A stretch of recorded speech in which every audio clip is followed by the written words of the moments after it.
বৃহস্পতিবার পবিত্র রাতে কেউ যদি এই দোয়াটি 100 বার পরে কোনো দিন পৃথিবীর কোনো মানুষের কাছে তার হাত পাততে হবে না। পৃথিবীর সব কিছু তার পায়ের নিচে আল্লাহ হাজির করে দিবেন। দারিদ্রতা থেকে মুক্তি দান করবেন, বিপদ আপদ থেকে মুক্তি দান করবেন, তার সম্মানকে সুউচ্চতা দান করবেন, অসুস্থতা থেকে দূরে রাখবেন।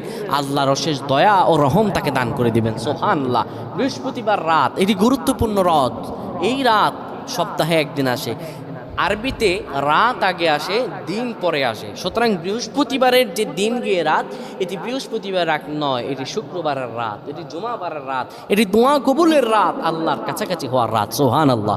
এই বৃহস্পতিবার রাত আল্লাহ তাআলা বান্দার দোয়া কবুল করেন।